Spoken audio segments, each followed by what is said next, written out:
2021. This is the Stoughton City Council meeting. And when Candy's ready, we'll do the roll call.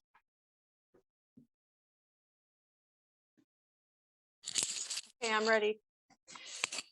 Venegas. Here. Bukowski. Here. Carabello. I am here. Okay. Doom. Here. Hiley. Here. Hirsch. Here. Jensen. Here. Lagaki. Here. Thank you. Mayeski. Here. Reeves. Here. Hunt. Here. Schumacher. Here. Okay, thank you. We have 12 alders present. Excellent. Thank you very much.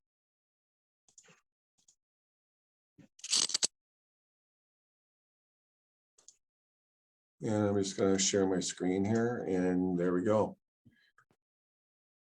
Minutes and the reports are in the packet. Nobody was signed up for public comment tonight. We do have some communications and presentations tonight.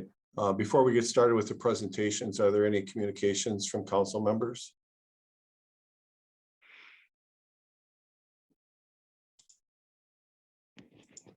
And I'm scrolling through, I don't see anybody's hand up. All right, so we'll go into the presentations. The first one we have is from the Landmarks Commission. And Todd Hubing is here, I believe, to do the presentation. I can run through the slides for you, Todd, if you want to narrate them. Just tell me when to advance. Okay, yeah, actually, Peggy Vergren is going to start out. And I think she's on. Yeah, I'm here. Can you hear me? We can. Okay, good. Thanks, everybody. Just want to say good evening and thank you for having us with you tonight. My name is Peggy Verrigan. I'm a member of the Stoughton Landmarks Commission, and I'm joined here by Todd Hubing, who is the chair of the Landmarks Commission. And we are pleased to be here this evening to tell you about notable preservation work in our community and bring well-deserved recognition to those carrying out this work. Next slide, please. For many years, the Stoughton Landmarks Commission has been proud to recognize community members for their efforts to preserve, repair, and maintain their historic buildings. Next slide, please. Recognition is given in the form of an Historic Preservation Award. These awards recognize property owners, architects, contractors, and local organizations for their contributions to preserving and maintaining the architectural, historical, and cultural heritage of the city of Stoughton. This round of awards were given for the sensitive facade rehabilitation of the historic Hales Dry Goods store building. Also, the meticulous restoration of the rooftop dragons of the historic Iverson Johnson House. And the Went Service Award has gone to Dave Calland for his efforts in the city to preserve architecture and history. And now I will turn it over to Todd. Yeah, so if we could go to the next slide. Yeah, so the first award is for Carol Vandersloos. She's the owner of the historic Hales Dry Goods store building built in 1898. When I was growing up, that was the old Oslison's hardware store next to Schultz Brothers. Now it's Chorus Public House, Carol's business. Carol completely rehabilitated the front, the masonry in the front, and those large windows, completely redid those, preserving the historic nature of the building. She's also done a whole lot of work throughout the building. If you haven't seen it yet, you should stop by. It's a beautiful building. Carol has basically turned what was an empty storefront into a thriving downtown business that brings people downtown. And I don't see that she is on, but if this were a live meeting, we would have her come up and we would hand her the certificate. But we'll just have to make do with what we have here. So if we could go to the next slide. So we're pleased to recognize Crystal and Eric Frankson, owners of the historic Iverson Johnson House built in 1898, also known as the Dragon House. It's at 327 East Washington Street. Crystal and Eric restored the rooftop dragons, one of the most iconic residential architectural features in all of Stoughton, in my opinion. They retained and carefully repaired as much of the original dragons as possible and meticulously rebuilt the missing components. I think the results look amazing, and they've basically restored the most distinguishing feature of one of his Stoughton's iconic landmarks. And I think Eric is online. And so thank you, Eric and Crystal. We're just really pleased at the way that all turned out. If we could go to the next slide. So this year, the Wentz Service Award for Outstanding Contributions to Preserving the Historic Architectural and Cultural Heritage of Stoughton goes to Dave Calland, and I don't think that Dave is online. Dave was nominated for this award by Nancy Hagan, the current president of the Stoughton Historical Society. He has a long list of historic preservation accomplishments. I'm just going to name a few of them. Dave was the president of the Stoughton Historical Society for many years. He led the effort to preserve the Stoughton Historical Society Museum, which is the building on the far right on the slide. It was the old Stoughton Universalist Church, which was built in 1858. It's on South Page Street. Dave was instrumental in the preservation of the original Luke Stoughton House, which was built in 1847. And now it's located at 515 North Division Street. That's the one in the bottom center. The building was acquired and saved from demolition in 1974 and is now a small house museum. Dave also took on a leading role in the preservation and adaptation of the Chicago-Milwaukee St. Paul Railroad Depot, the building in the lower right, built in 1913. He helped to save the building and oversee its reuse as the Stoughton Chamber of Commerce building. So the commission feels that Dave's influence on the community and the preservation of places that tell the history of Stoughton cannot be overstated. We're grateful for his decades of unwavering commitment to Stoughton's architectural and cultural history and congratulate him on this well-deserved recognition. So I don't think he's online, but perhaps if you see him, you could congratulate him.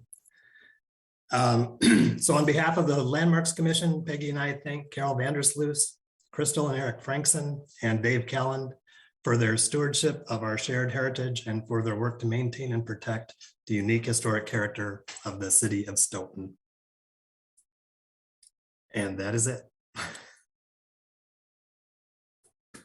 All right, thank you.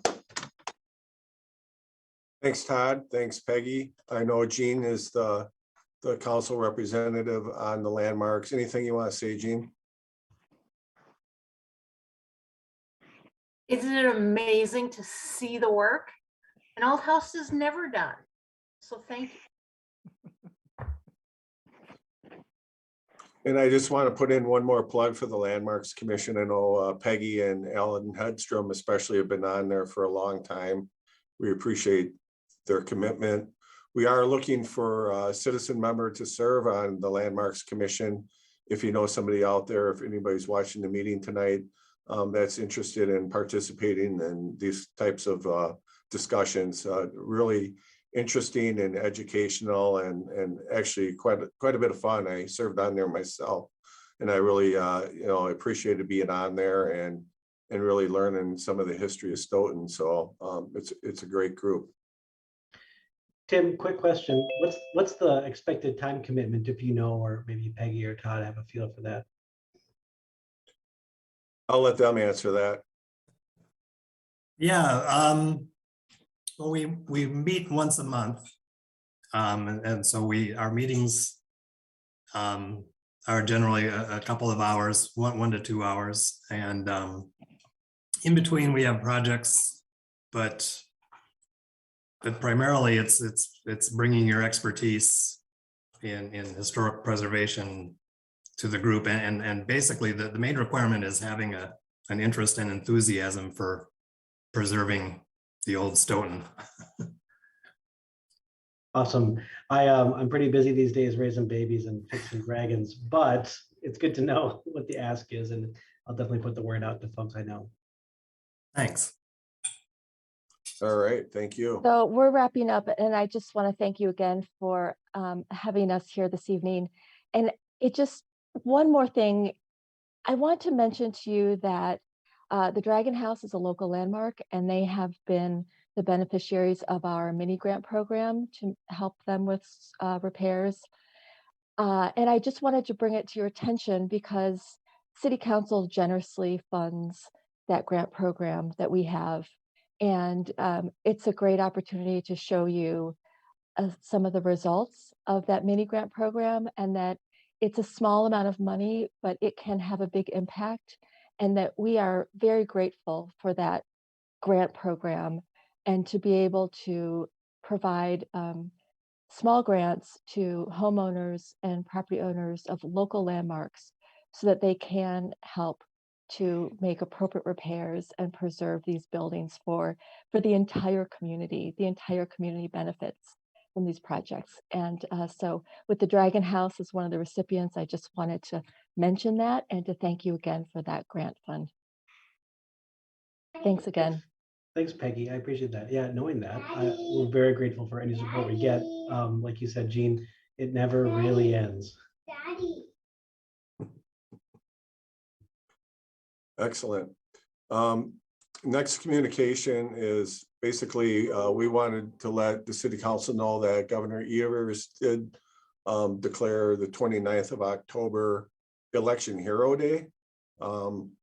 Clerk Candy brought this to my attention, and we want to make sure it was in the packet.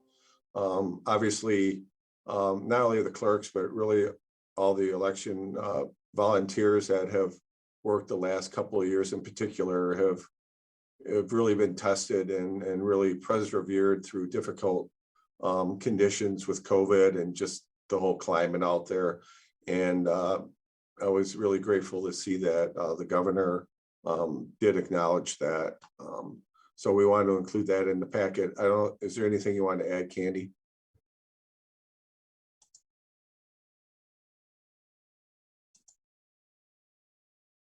No, you said it well. Okay. Next item is we do have an update from Utilities Director Weiss on lead service completion. You should be able to share your screen, Jill. Okay, great. Thank you, Mayor.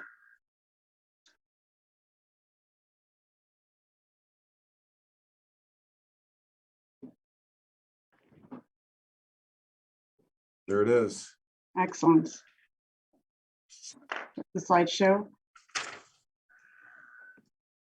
just wanted to present this evening kind of basically where we're at and kind of the progress of the program. But before I got too far into it, I kind of want to just highlight how we got here.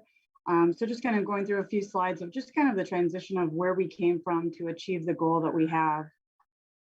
So before pre-August 2019, excuse me, is highlighted as kind of a memory of our spot in time, because that's when we actually exceeded in 19 for the lead and copper rule. So prior to that, we had an exceedance in 92. We had one in 2014.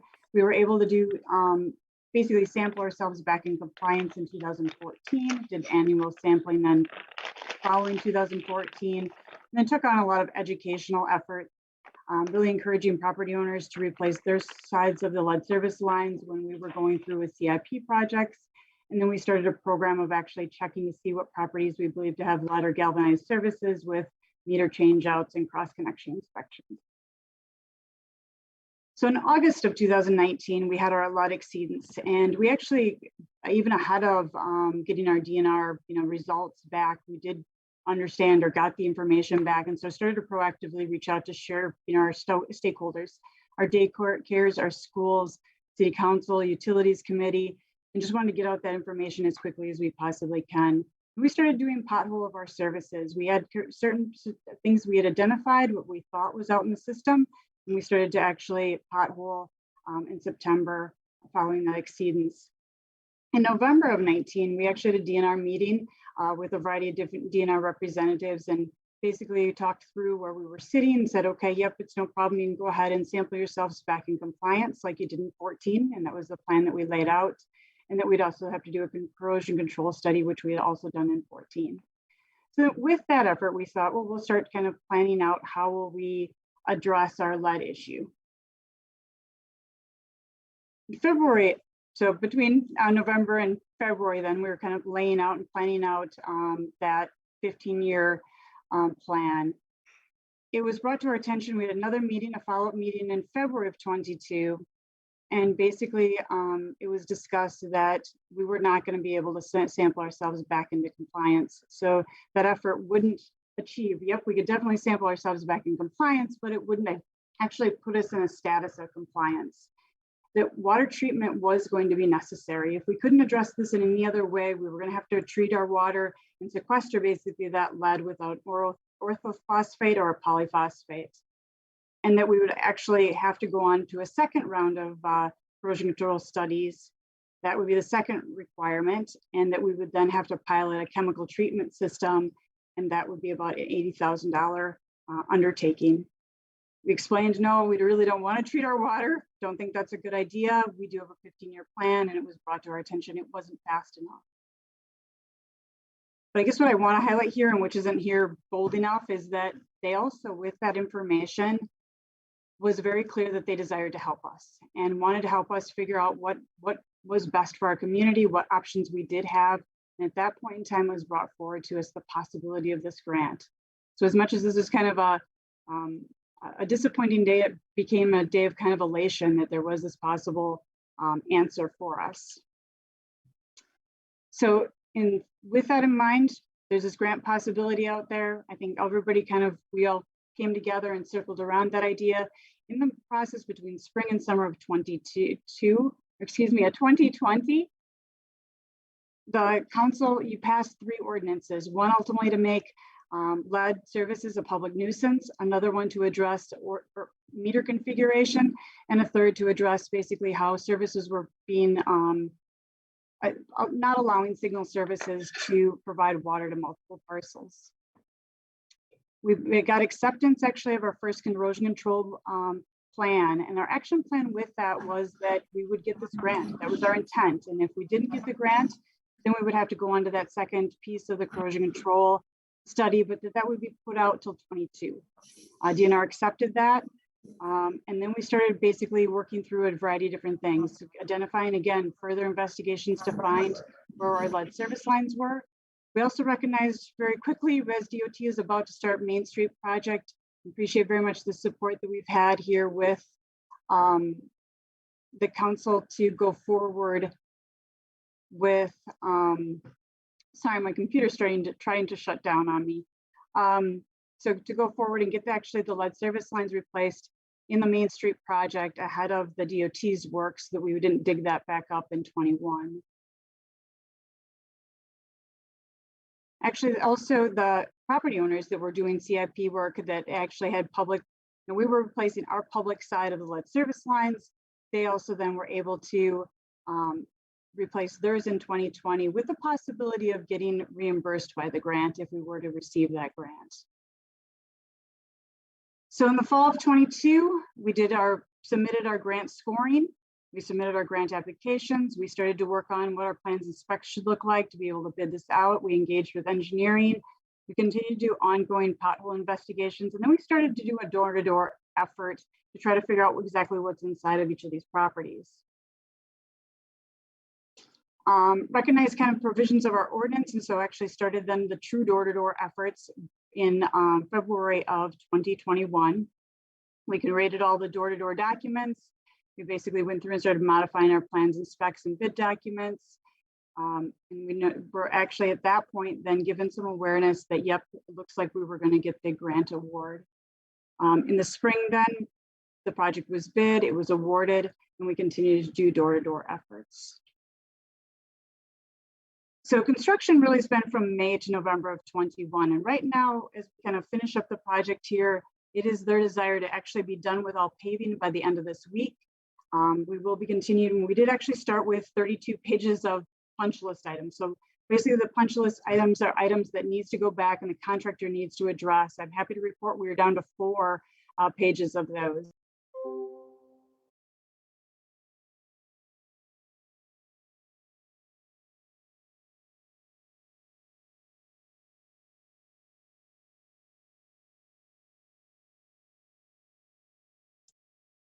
All right, it looks like we lost connection with Jill, so we'll give her a second and see if she can get back on here.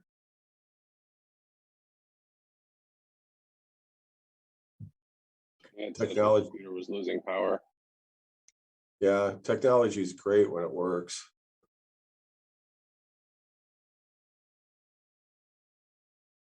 So we'll give her a minute here, and if she can't find her way back, then we'll move on. If she logs on, then we can always resume the presentation.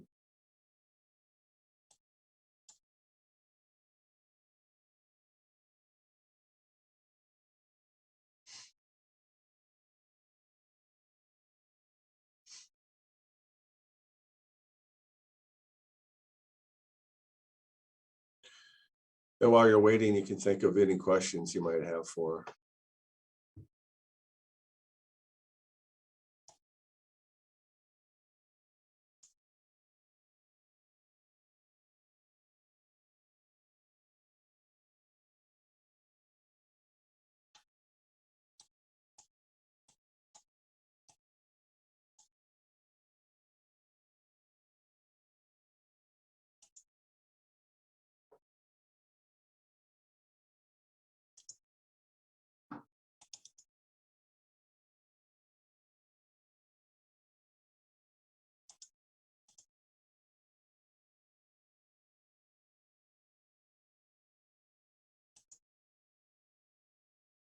All right, well, I guess we'll just move on, and when she logs back in, we'll, oh, that might be it.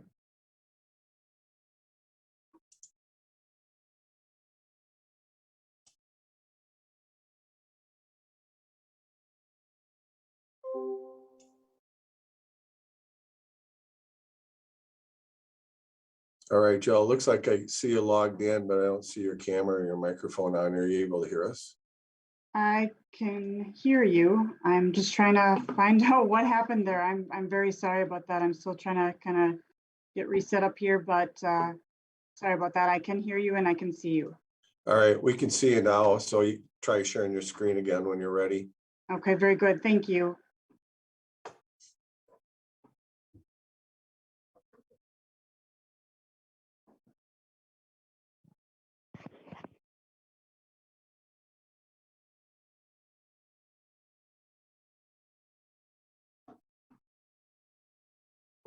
All right, there it is. Excellent. Thank you. I'm trying to reassess here where I was at. Oops.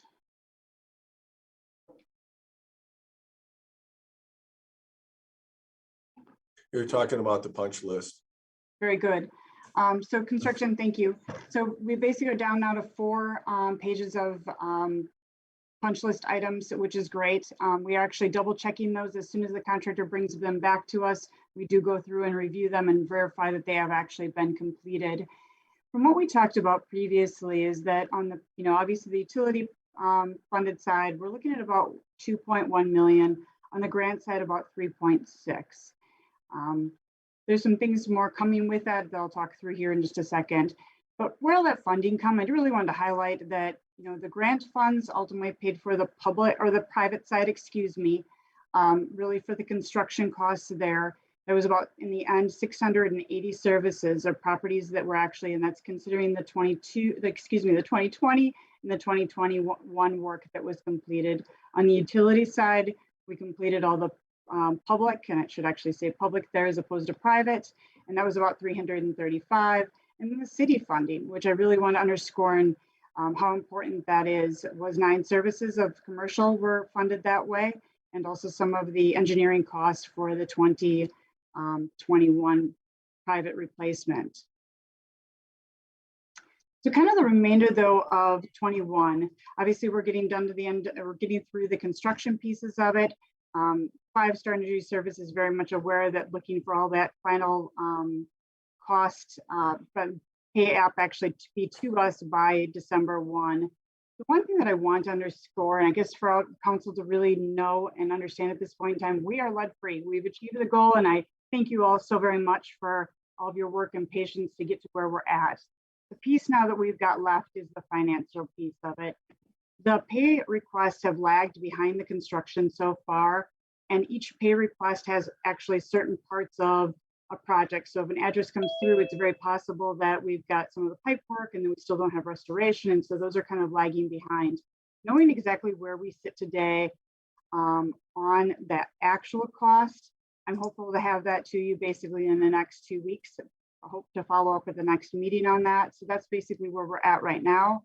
There is a possibility that the grant agreement and final private costs could be actually where we may need to reapply for next year. I don't believe so. We've been trying to track that trend to the best extent that we can.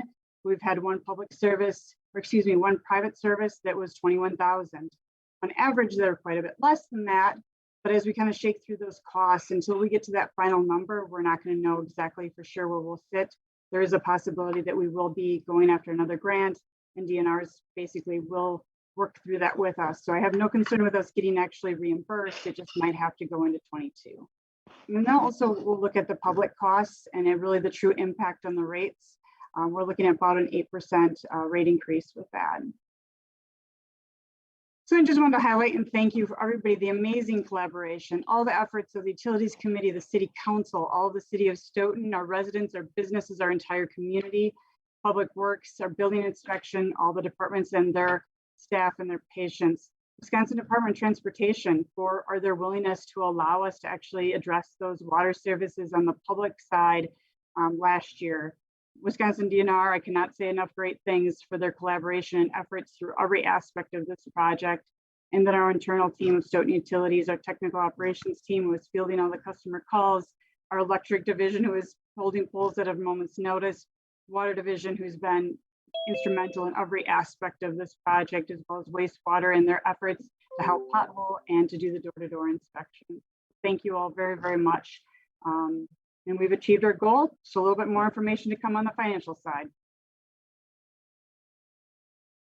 Any questions? No, but I'd like to give you a round of applause for everybody. Woo-hoo! Great job. Thank you.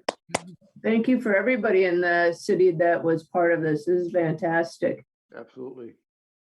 Thank you for everything that you've all done, because we couldn't have done it without you. All right, I'm not seeing any questions. Congratulations, Jill. And I hear you have a new employee this week, so I'm excited for her as well. Very good. Yeah, our financial manager just started this week. She actually started on Monday. So we're deep into budget already. Excellent. All right, well, you have a good night, and then we'll move on the agenda here. The next item for consideration is the consent agenda. And there's several items on the consent agenda for tonight. And I would entertain a motion to approve the consent agenda. So move. And is there a second? Yeah, I'll second it, Tim. All right. But I'm just wondering, with the 3 items that are on there that came out of public safety, I'm wondering if they need a little bit further explanation. Does the council need further explanation on any one of those 3? If so, we can pull them out.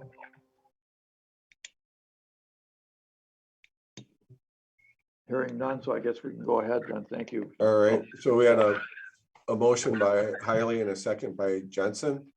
Any questions on the consent agenda from anyone else? Hearing none, all in favor, say aye. Aye. Aye. And any opposed? None opposed, that motion carries. Next item is new business. We do have a public hearing, so I'll close the regular meeting and reopen for the public hearing. Nobody's signed up to speak. So we'll go ahead and close that public hearing and reopen for our regular business regarding the 2022 City of Stoughton budget. And what I can do is just run through a few things with you, and if you have any questions, Jamin and I will be more than happy to answer them for you. And then there's, I believe, a couple resolutions on the budget, and then a separate one on the garbage recycling. So at this point, there's a resolution, and then I'll just run through a few slides, and then if you have any questions, let me know. As I mentioned, this is the 2022 executive budget, and just a few highlights. This is kind of where we landed on employee compensation. We did land at a 3.1% wage increase for both union and non-union. Keep in mind that, typically we've been between 2% and 3%, and we do not really have a funding mechanism for our steps that were approved. So other communities that might have received less of a wage increase probably made it up, and maybe even more than that through their step program. And that's something that we're going to continue to look at. Our health insurance premiums did go up 5%. Director Gillingham, I believe she started at 9% and was able to really work it down to 5%, which really allows us to keep the same health insurance. It's a good plan. It's one of the things that we can continue to offer our employees that maybe exceed some of the policies that other communities are offering. So I'm thankful for the work that Director Gillingham did on that. Our net new construction was 1.32%, and that's results in a $100,000 increase to our base tax levy. And there's a slide that we'll take a look at. 1.32% is pretty close to the state average, but it is good, as you'll see on the slide, it's kind of at the bottom end of Dane County. And as you know, that the net new construction is based on, new value that's created when we put up buildings or homes in Stoughton. And it's really the only revenue generator that we have that we can do to exceed our spending cap. So it's important for us to be able to provide enough growth in order to sustain, the insurance and the type of increases we want, and as well as trying to address some of our staffing needs. A couple other things we'll highlight. We did have a TIF that was closing. So when a TIF closes, typically if it's a successful TIF, it increases your base tax levy. So that's another way we can create revenue, is through closings of TIFs.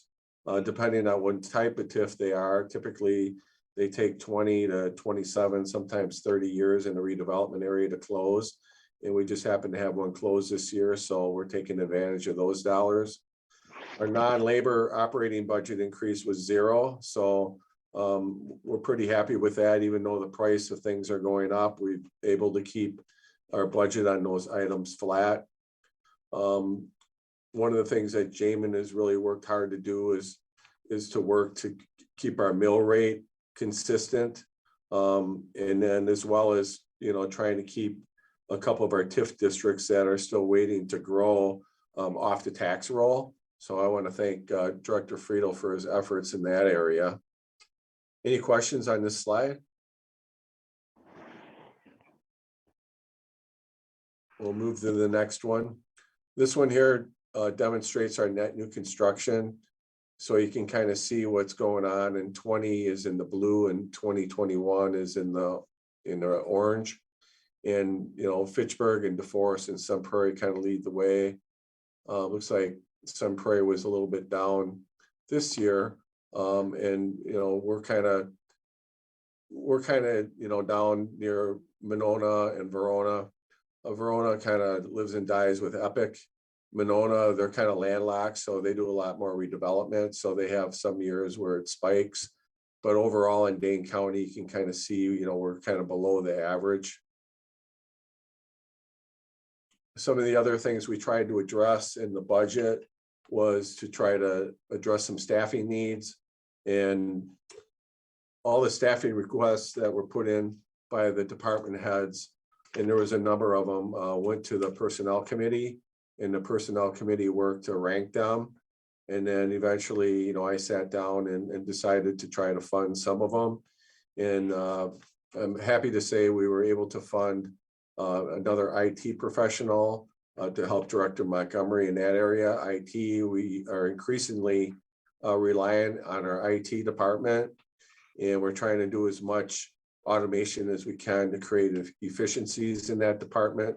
So adding another full-time staff, I think will really benefit all the departments as well as the community. Sometimes their work is kind of behind the scenes, so you don't really see it as much out in the public as you might some other positions, but the support in that department really does support the entire team. So we're excited about that. We did staff another part-time position in human resources. There's been quite a bit of movement in the HR world lately, coming out of COVID, and it's no different here in Stoughton. There's a number of people coming and going. People are trying to do, you know, make decisions on their careers and their lives, and so we're seeing a lot of movement in the personnel department. And you know, we expect that to continue at least in the next year, and hopefully it won't be the new norm. We work hard to, you know, retain our employees. There's only so much we can do with the limited funds, but we try to make it up in other ways, such as our benefit program. One other position we were able to address is we had a 3/4 position in the fire department. We're going to move that one to 40 hours a week. And that position also, the fire department also, especially during the daytime, helps to support the EMS. And we've increased our calls in both of those departments in the last year.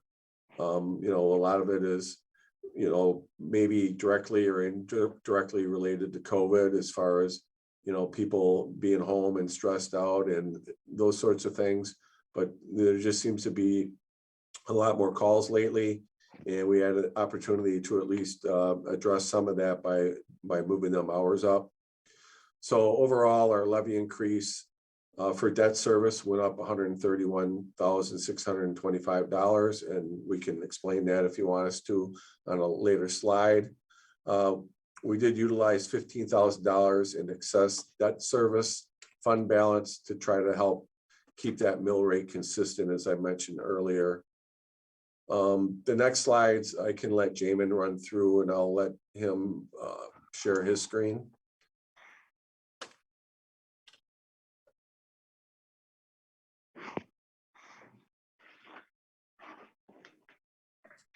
Okay, thank you, Mr. Mayor.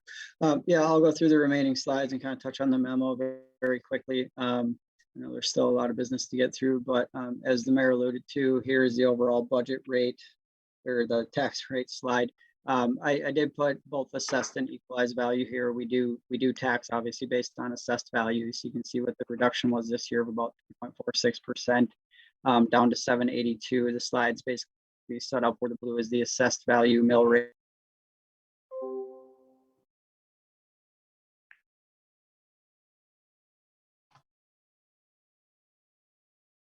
All right, looks like it's gonna be one of these nights. Are you Yeah, back? I got kicked off too. Okay, well, let's try that again.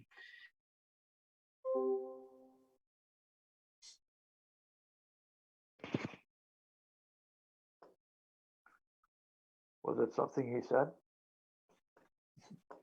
Yeah, I don't know. It seems to be happening when I try to share my screen. We'll give it one more shot, and then I may just have to have the mayor go through the slide.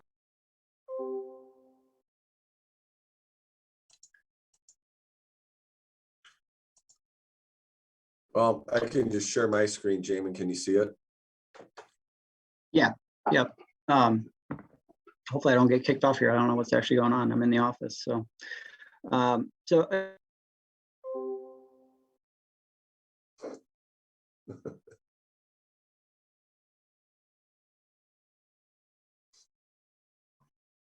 Maybe it's a good thing that we put that IT person on the budget.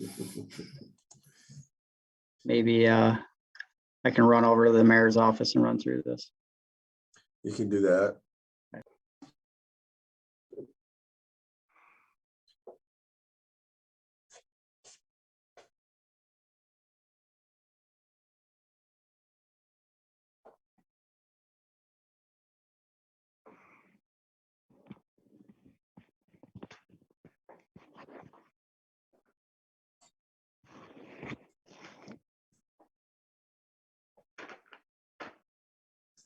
There you are. There you go. Don't get too comfy in that chair, Jan. All right, yes, with the mask on and everything. So starting with the assessed mill rate, that's in the blue there, and then the orange is the equalized value. So we do kind of pay more attention to the assessed value. The equalized value is really just kind of something the state uses for shared taxes and things like that. It's kind of the more static number, I guess, if you will. It kind of helps just for planning purposes for us to start forecasting out past the current budget year. But the current year, this year, we're at 782 mill rate. So you do see a reduction of about 3.46%. We've been seeing that trend continue for the last few years. Obviously hoping that continues, but it all kind of depends on the value and the growth within the city and things like that. So right now we're at that 782 mark just in the city alone. We're still waiting on some of the information from the school district and the other taxing jurisdictions at this point. So some key budgetary outcomes continue, kind of looking at the bottom, the second bullet point here, looking at the average home assessed value. You can see we're right around $248,000. So at the end of the day, there's no perfect way to do this. So it is just kind of taking a very high level number, figuring out what the average home value is and kind of what your average residential taxpayer, how they'll be impacted. So you see about a 0.76% increase in the tax payment over last year. So that averages out to about a $14 increase for the city property tax. So again, kind of just touching on the ERP, I think we'll talk about this a little bit further down too, but the expenditure restraint is a key benchmark we have to maintain to get additional shared money through the state. I believe that's to the tune of about $150,000, give or take, or 250,000, excuse me. So you can see we were allowed a 3.8, and with our budget this year, we were at 3.79% increase over last year in our budget. You can see where that 5-year average has been running about 2.83% increase in the annual budget every year. I won't go through this in any amount of detail. You can kind of refer back to it if you're ever kind of curious about kind of what the mix is in the general fund but the revenues by category and the general fund expenditures by classification. Just kind of breaks out where the money's coming from and where the money is spent. You know, two key items here would obviously be on the top pie chart, the taxes, the property taxes. That would include the general property tax that we have to the property owners. Then of course we have the payment in lieu of taxes from the utilities and some other entities within the city. So that makes up about 74% of our revenue budget at the end of the day. And then down below, just for general fund purposes, you can see wages and benefits make up about 50% of our overall budget. So touching a little bit on the expenditure restraint again, just to kind of give you an idea of how this flows and how we work down to that 3.79% increase over last year's budget. This next slide really kind of gives you an idea of where those numbers come from and what's allowable. So basically the 2022 slide is basically the guidance we get from the state. So that 2022 number, they're allowing us a 3.8% increase in our budget. We came in at 3.79%. So you can see we have about $1,100 that we could add to the budget if we so chose at this point. But again, in the scheme of a $14+ million operating budget on the city side of things or general fund side of things, $1,100 is pretty good, and we just called it quits at that point. So again, we did see a pretty significant growth in our equalized value this year. Obviously, some of that was due to new construction, home renovations, whatnot. But again, some of it was just increased by market indicators as well too. So values did go up a little bit. So we saw a 6% increase in the overall city's equalized value this year. So just kind of breaking down the significant items for the general fund in terms of expenditures, we did see health and dental insurance costs increase about $65,400 or 6.3%. The overall payroll increase was around 234,000 or 4.5%. And it kind of gives the breakdown there between salaries and wages, volunteers, overtime, and part-time and seasonal wages. Any of these decreases that you see here for volunteers or the part-time and seasonal wages, those weren't areas that we cut in the budget. It was just more of a deeper dive into the actuals that we've been seeing over the past few years and kind of what that trend looks like. And basically agreed as a team that we could kind of reduce those budget dollar amounts and free up some of those monies to budget somewhere else. So they weren't necessarily cuts within the budget. We just kind of moved the monies around to where the money was actually being spent. Payroll benefits increase, obviously that's going to kind of follow suit with the payroll increase. We saw about 32,000 or 4%. Mayor Swally did touch on the debt service increase. It's about 131,000 or 3.8% over last year. And then the operating transfers increased just slightly by 84,000 or 6.42%. So those are kind of the bucket of costs that increase in the budget this year. Touch a little bit on the unassigned fund balance. I won't spend a ton of time on here, but the city's policy is to maintain unassigned fund balance between 20% and 25% of the subsequent year's operating expenditure budget. Just kind of wanted to give you an idea of where we're at. So last year, and we really don't know this number, it's not finalized, so we kind of get through the audit prep and get the books closed out for year end. But at the close of 2020, you can see we're sitting at about 29% or about 564,000 in excess of that 25% mark. We do want to continue to maintain a conservative approach to budgets. We did that in 21, obviously with the lingering impacts of the pandemic. So that kind of helped us this year. So we are anticipating another uptick in the unassigned fund balance at the end of the year. And then obviously the Opera House to get a pretty significant amount of federal funding that's going to help that unassigned fund balance as well.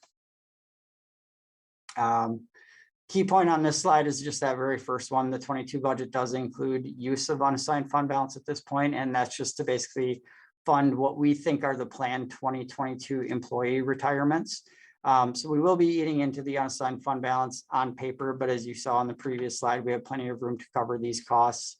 So we have budgeted some use of unassigned fund balance at this point in time based on what we think the retirements might look like. Moving forward, the debt service summary. So the city debt limit policy is to remain below 4% of the city's equalized property values. So the city will be at 2.65% at the end of 2021. You can see on the chart to the right here, we've kind of been decreasing that, working to decrease that since 2019. 2019 was really kind of the big uptick. We saw the big growth in 18 and 19, and that was the public works facility, obviously. But we've been working hard to reduce that over the next couple of years. So we're in pretty good shape there. And then the other main policy that we have with debt service is to remain below 40% of the total levy. And the 2021 levy is about 36% debt service related at this point in time. So we're able to remain below that 40% target. Acknowledgements, kind of went through all of this in committee of the whole, but again, I just want to thank the finance department staff. They really kind of step up and handle a lot of the transactional volume while we're struggling through budget at the department head level, and they get to hear me talk a little bit in my office, and then they walk in and see my head in my hands and trying to figure out how we're going to finish all this work. And they really did step up and pulled a lot of things off my plate to help keep things moving. So I appreciate them. The department heads, obviously, they spend a lot of time on this. Obviously, the finance department is up front in presenting this information, but the department heads and the mayor really do put a lot of work into this as well. So I appreciate everything they've done throughout this process. And then the council members, I appreciate all the help that you've given us. The committee of the whole meetings, going through the CIP budget committee meetings, it's a lot of work and it's a lot of extra meetings when everybody's kind of meetinged out at this point. So I do appreciate everybody making themselves available for the meetings and asking really good questions this year. I think we had some really good dialogue as we worked through the budget process this year. So it's much appreciated. So at this point, I'll kind of circle back to questions once I kind of just give you a high level overview of what the budget document looks like, and then I'll pause and let anybody ask any questions that they might have for either myself or the mayor. So the next document that's attached within this is just basically our standard budget memo, if you will. And I'm not going to go through it in any amount of detail. I'll just kind of give you a high level look at kind of what it it includes, and we just have a message from the finance department, very high level summary of what's included within the budget this year. If anybody feels like learning about the funds and what the different funds are within the city, we include a couple pages that kind of explain what the different types of funds are that the city operates with and budgets for. This is basically a list that I didn't fully define, but you can see the city does have a pretty significant number of funds. I think we're right around that 35 mark of separate funds that we actually have to budget for. So there's a fair number of funds here. Kind of talk a little bit about budget process, how all of that works, how we monitor throughout the year. Touch a little bit about on fund accounting, and then there's a decent section kind of on the accounting side of things, how the basis of accounting works, how modified accrual works. If you ever want to read that, I don't know why you would, but we want to throw it in there just for education purposes and kind of give you an idea of how we look at things. This is just a high level overview of all of the funds for the city at this point in time. So we just break it down by total revenues, expenditures, and then the excess or deficit that we're budgeting at this point in time. That low number over here on the right is the property tax levy contributions. You can see we're right at 9.9 million this year. Again, just a couple of visuals to help you see where things are at. Just a condensed income statement, if you will, for the general fund alone. So we kind of work down through to net revenues for the general fund, which you can see we're at about 25,864. But we are anticipating a number of retirements within a separate fund that's ultimately funded by the general fund at the end of the day. So for audit purposes, after we close everything out and roll things up at the end of the year, the anticipation would be that we eat into fund balance by about $85,000. But again, we certainly have enough in excess to cover that sort of budget number. So again, just kind of breaking down how things look at revenues and buckets and the expenditures by category, if you will, kind of give you an idea of where the money's going, what we've done historically, and where we're heading for 2022. You can see the ups and downs if you're curious about that. And then we just kind of go through again and give a little more detail on what the revenues look like, what the state shared revenue looks like, what it's been doing over the last few years. And then we start breaking down a little bit more defined look at the different categories of expenditures for each major category. So general government, public safety, public works, and it just kind of gives you more of a visual look at where the money is going and has been going over the last few years. So that kind of continues on. We talked about some of the separate funds that the city transfers money to, so the library, capital outlay, and equipment replacement. Kind of give you a visual look at where our equalized value has been going for the last 10 years, equalized value and assessed value. So you can see we've been moving up since 2013, which is good news. So we're starting to see that upswing. We've really been seeing some big upswings over the last couple of years in terms of actual value. Looking at the debt margin, you can see here we're sitting at the end of 21 at about 53% of what our debt limit would be. Forecasted 22 is 54%, so really no change between 21 and 22 at this point in time. Here's just another look at net new construction. This kind of pulls in a few more cities than the original slide in the executive summary, but you can see Stoughton kind of hanging down there at the bottom there. The anticipation is that we'll see this turn around once KPW phase 2 really takes off. Once the riverfront development takes off, we should start seeing this tick up in the next few years. So hopefully we're not hanging out there down at the bottom in terms of Dane County comparables.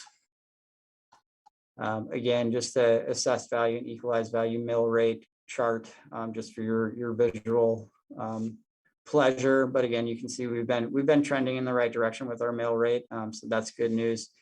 And then just a high level condensed general fund statement. And then really that's where we get into the budget itself. So the first number of pages are general fund revenues, then it breaks into the departmental expenditure pages.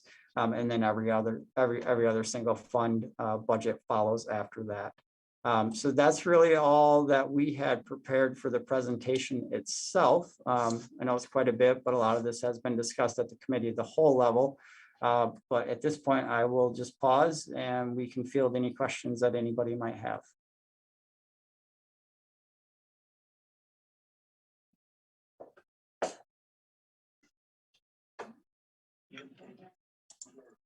Are there any questions? Go ahead, Alderperson Hunt. Jamin, could you kind of explain to me the debt limit? We're at 53 to 54%, yet of the total taxable city value, we're at 36% with a 40% limit. Is that how I understood that? No, we're at the 53% level for the state debt limit, which is based on equalized value. The 40% target is the overall levy that we tax. So basically, if you think of the mill rate, 36% of that mill rate is for debt service. Okay. And that equates to about 24% of every budgeted dollar? I'd have to go back and look at the math. In terms for of the debt actual service. levy, it equates to 36% of the levy. Okay. Yeah. All right. Any other questions from alders? Okay, so I'm seeing none. So there is a resolution in the packet here. So if there's no further questions, I would entertain a motion for the resolution.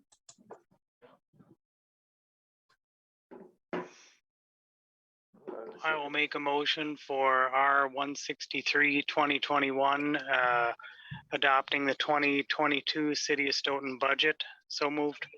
Second. A second by Alderperson Jensen. And any discussion? Hearing none, all in favor, say aye. Aye. Aye. Aye. And any opposed? Any abstentions? Okay. That motion passes. Thank you. Next item is the CIP, and I can have Jamin run through that as well. Okay, so once again, I'll kind of breeze through this fairly quick, but we'll pause at the end of it for any specific questions that you might have. This was discussed at length through the CIP budget committee meetings that were held in September, and I think maybe even into October at this point. I think there was 3 separate meetings that were that the CIP budget was discussed at. So this is the 5-year look. It's the 22 through 26 CIP budget. Just kind of going high level. And again, a lot of this is for your reference, hopefully to get, prepared for the meeting this evening and something you can refer back to. But we're just kind of breaking down the budgets by the different departments. So obviously you see streets and stormwater. Those are the major kind of reconstruction projects, pulverization, what have you. And then they break down by the specific departments in terms of what the other departments have. But you can see the big ticket items here really relate to, streets and stormwater here in 2022, at least. The CIP funding summary, this is kind of a key tab if you look at where the money's coming from. And in terms of, when we're thinking about overall impacts to potential taxpayers, we're really kind of looking at this long-term borrowing line here, the one in the middle, long-term borrowing for the city. So you can see what we're anticipating for borrowing over the next 5 years for the 22 through 26 CIP. This would be a mix in most instances of actual bonds and just general obligation notes. In order to make some of this fit, we did need some longer term repayment options for some of the specific projects to really make this fit and not have an impact on the overall mill rate. So that you will see, as we work through the borrowing process over the next few years, this will be a mix of a couple different issues in terms of bonds and notes. And we'll work with Ellers through that to kind of educate everybody on and explain how things will work from that aspect.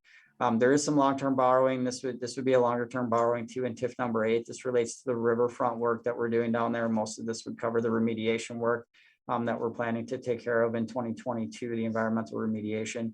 But again, the 2 key items here are the long-term borrowings that really overall impact the city's taxpayers. The building maintenance fund, again, you can see we just kind of have a 5-year forecast of where this fund balance will end up at. You can see we've been eating into it. We've been doing a lot of kind of replacement of boilers and some more energy efficient work around city buildings. So we've been dipping into this quite heavily over the past couple of years. So we've eaten away at that fund balance, but you can see based on what's budgeted over the next 5 years, we are going to see an uptick and should have a pretty healthy fund balance by the end of 25, 26 again.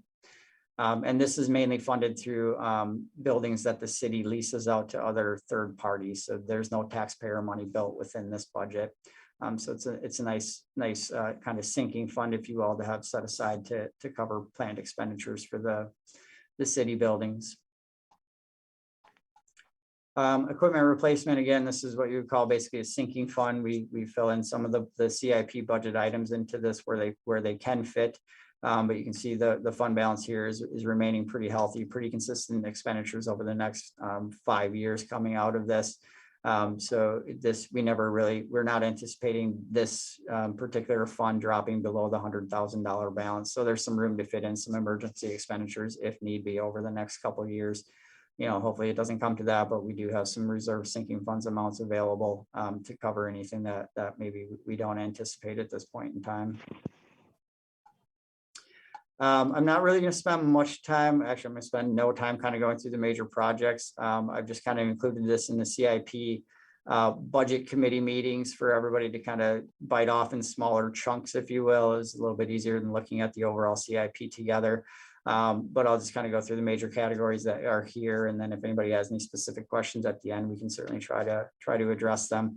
But the first category here is just major projects general, and I kind of just cut it off at anything over $100,000. You can see the full listing here. The template's set up the same way all the way through the different major project categories. So I list out what the funding source is. That's kind of a key item, whether it's GO debt or general fund outlay. Anytime you see that indicates city borrowing. Otherwise, the other sources of funds are listed as well. We do have the major projects. This is just what I'm calling Yahara River Park. So I kind of give you the 5-year look in terms of what that would look like and what project that includes. This one right here does not include any of the RDA work that's going on down by the riverfront. So the bridge, the remediation, anything like that, that's not included in this. This is really kind of strictly related to the river park itself, not so much the RDA site. Major street projects, again, this is a pretty long slide, but wanted to give you an idea, kind of, smaller chunk to look at to see what the major projects might be that are planned for 22 through 26. You can see what we have listed here, a pretty long list, pretty significant investment in the streets, but I think if you drive around Stoughton enough, you can see, why it's needed. So these are the planned projects. Again, we do have some work earmarked in 2025 around that TIF 8 riverfront development site.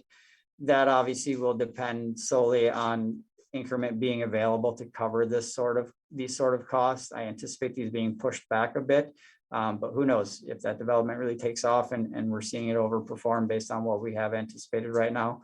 Maybe they do fit into 2025, but we certainly would not think about doing any of this major reconstruction around that TIF 8 site until sufficient increment is available to do that. So again, kind of broke down at the bottom here what would be spent through, general obligation debt, special assessments, and then grants. Major projects for stormwater pretty much coincide with what you're seeing on the street side. Not every street project has a stormwater aspect to it, but a fair number of them do. So just kind of broke those down into smaller chunks too, so you can see at least the general area that the work is being planned in. And those are covered through the stormwater rates. Major projects for the redevelopment authority, TIF number 8. So you can see here, this is the environmental remediation. We're looking at about $660,000, give or take, for the environmental remediation at this point. That one came through council, I think, a number of times. True North gave a couple presentations to make sure everybody was on board and understand what that project would entail. Again, we are waiting on a decision on a WEDA grant for about $250,000 to cover $250,000 of the cost at this point in time. So the overall borrowing impact. So again, this is pretty well updated for actuals for 21 and 22 at this point in time. But again, just kind of threw this slide in here. So that first green line, everything above it in white is historical. So those are actuals. The very right-hand side is that mill rate that we've been watching and seeing that trend down. The first green line is the 21 levy, which covers the 2022 budget. And you can see where we're at that 782 mark that we touched on during the operating side of things. And then we kind of have the 5-year plan following that. And this is just kind of where we're looking to see what kind of borrowing fits in, how can Eller structure it to make sure that we at least at a minimum maintain a mill rate that's pretty steady going forward over the next 5 years. So you can see that the next 5-year mill rate doesn't deviate much from where we're at the 782 mark. Obviously, a lot of things are going to happen between today and next year when we get to this point in time, but this is the best tool that we have in terms of forecasting forward. And we really try to build this out so we don't, see the city get itself in trouble and overextend itself. So we build this out so we at least see some continuity in the mill rate. So we don't see an overwhelming impact on the taxpayers. So again, this is a pretty similar slide to what we had in the operating budget. Again, you can see the average assessed value tax rate. That's the top table on the far right. We're looking at an average tax in 21 of about $1,938 to an average residential home versus $1,924 in 2020. So that represents about a 0.76% forecasted average impact.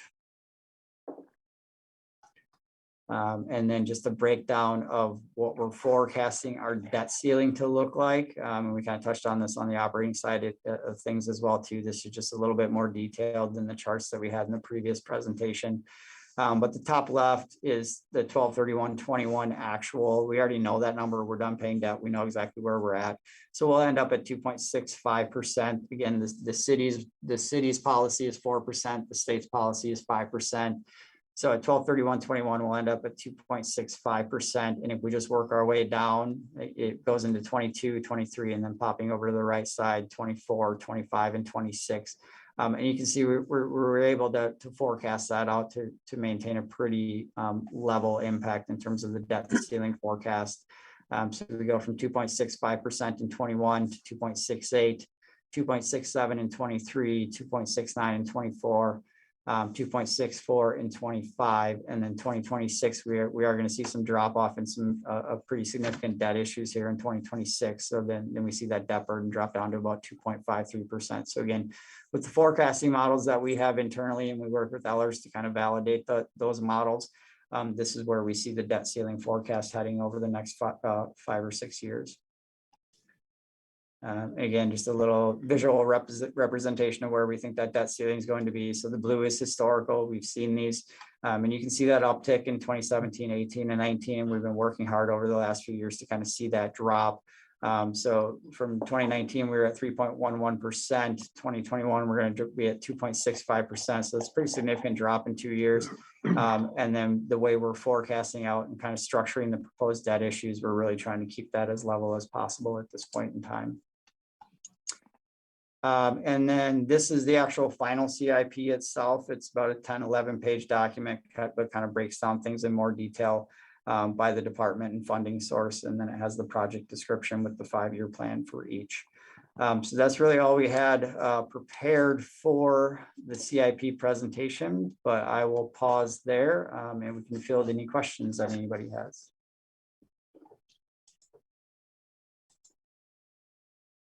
Any questions at this point? I know that's a lot of material. So Alderperson Hunt, go ahead. I was just wondering the projected growth of 6.5%. How was that derived? How did we come up with that? So it's not projected. It is. I'll get there. I know what you're talking about. Okay. I'm assuming this. There we go. Okay, so the assumption here is not a great assumption. It shouldn't really say assumption. This is kind of carryover from the CIP committee before everything was finalized. This is an actual, so this is the 6.15% increase in equalized value in 2021. That number set in stone. That's what the state has determined it to be. And so if you see where we jumped in 2021, and we've been seeing some pretty significant increases in equalized value over the last few years, we've generally been hovering around that 3 to 5%, kind of within that range over the last 3, 4, 5 years. This year was kind of an uptick with the 6%, but I think everybody's pretty aware of what the market has been doing in terms of property values at this point in time. So that 6.15 is actual. If you look at the next bullet point underneath, when we're using this to forecast out, we're only assuming a 2% increase annually after that. which is a pretty conservative approach to forecasting. When you look at historically what we've been seeing in growth and equalized value between that 3 and 5% on average growth every year. To approach it conservatively, we say, you know what, we're just going to assume 2% growth over the next 5 years and not get out over our skis and approach this pretty conservatively. Okay, thank you. Any other questions?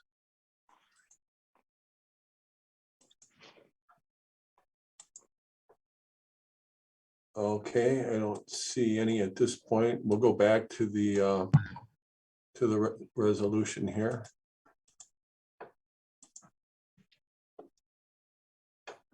All right, so we would entertain a motion for the resolution.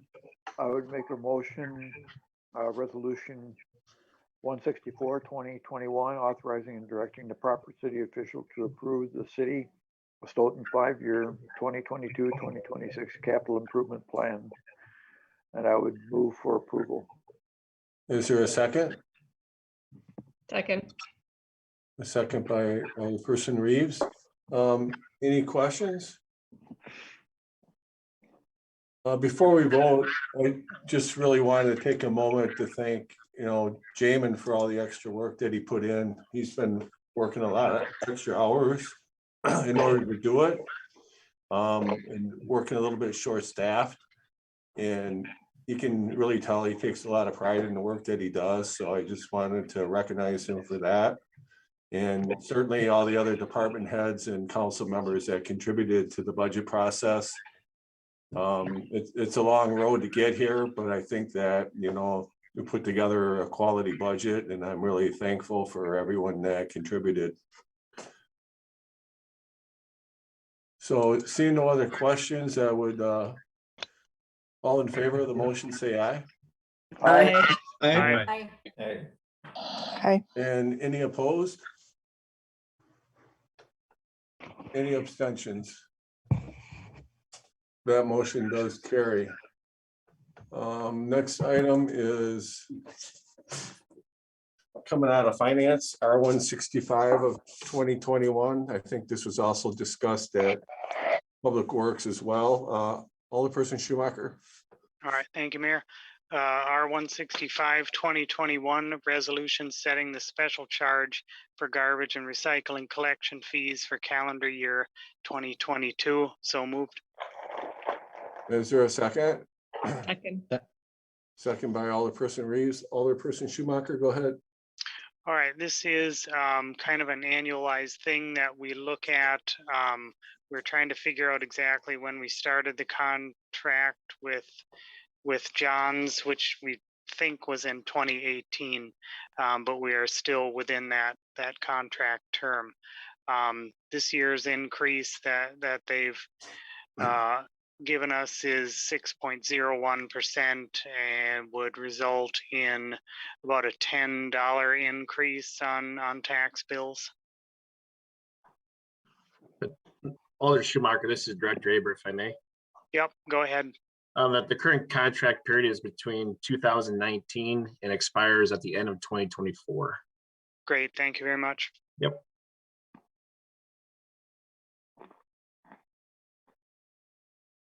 And that is all I've got on that. All right, and was there any other questions? I think Alder Schumacher, you had one at finance. It was for Director Adair would be because we were talking about that this was kind of a little heavy increase on there, and we know that that's just based on what the company is experiencing on their end of things too.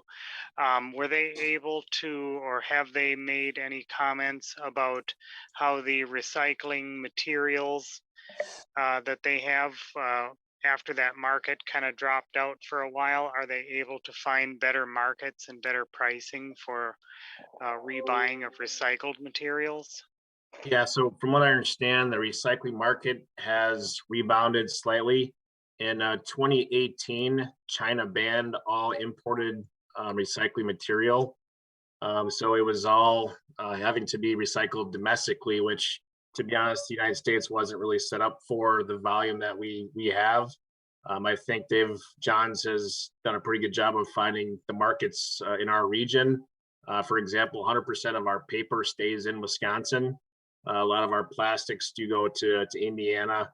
But I think Johns has done a really good job of finding those outlets and reducing the amount that goes to the landfill, which is the only amount of recycling that goes to the landfill is that recycled material that's contaminated.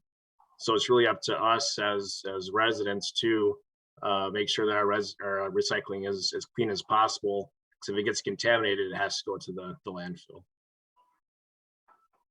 All right, thank you. Any other questions or comments? Hearing none, all in favor of the motion, say aye. Aye. Aye. Aye. And any opposed? That motion carries. All right. Next item came out of the Finance Committee as well. I have it here on the minutes. Alderperson Schumacher. We didn't really have a resolution for it, more of just a memo on this, and this is relating to the NAFA building out in the business park north. I mean, it got to be kind of complicated after they had filed their bankruptcy, and they filed it in Canada, which made things even more complicated. But we needed to make a decision as to whether or not we would want to pursue the guaranteed value amounts, and whether that was worth it in a not a small claims court, but in a lawsuit on them. Jamin, did I hack that apart pretty badly? No, you did nice. I'll kind of touch base on kind of where we're at and why this is in front of council. It's semi decision making purposes and semi just bringing everybody back up to speed on where this is, because it's obviously a pretty contentious issue. And Attorney Dragney is here too, and he can kind of fill in the blanks on anything I might screw up here. But Lost you again, Jamin. Yeah, he's having a heck of a time in there. I don't know, it might be his laptop, so maybe if he, are you on your laptop or are you on your hard computer? yeah, I'm on my laptop because I'm not set up on my desktop. Well, I just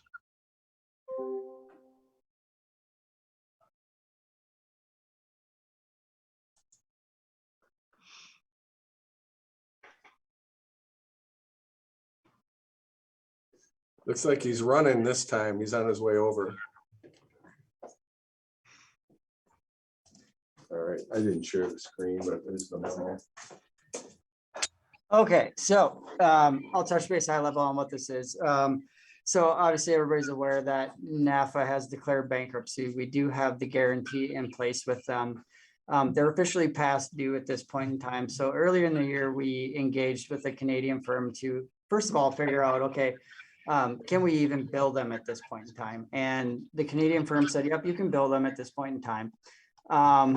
So as conversations continued with the Canadian firm, they did also let us know that at that point in time, the Canadian bankruptcy hadn't been recognized in the United States. We're not sure if it has been at this point in time, but that's kind of the first step in the process. So at Finance Committee last week or a couple of weeks ago, it was decided to take that first step in the process, which is to have Attorney Dragney and his team, first of all, just determine whether or not they have sought recognition within the United States. And at that point in time, once we get the answer back, this will come back to Finance Committee for further deliberation.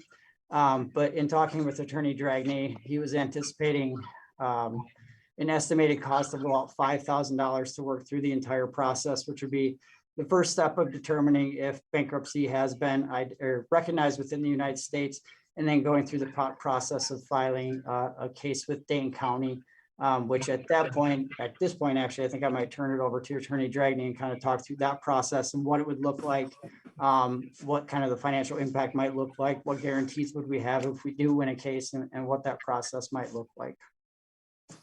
Thanks, Jamin. I'll speak to those issues. So I just want to provide a little more background on the nature of the claim. I don't know if everyone has a complete understanding of the claim. When the city sold the land that NAFA built its facility on, the city had spent some money on putting in public improvements for that land. A part of the agreement with NAFA when the land was sold was that NAFA agreed that it would build a facility that would generate a certain amount of assessed value. And that assessed value then generates tax increment that the city was going to be relying on to help pay for the public improvements that were put in to serve this land, the streets and whatever the other public improvements were. I don't remember at this point. If and when that assessed value is achieved, then there's really no issue, but they haven't achieved it yet. And I think until this year, they were paying the difference between the tax revenue they promised and the tax revenue that's actually been generated. But beginning, I guess, this year, they have not made that payment. And as Jamin said, they did seek protection under Canadian law. It's a Canadian company against claims from their creditors.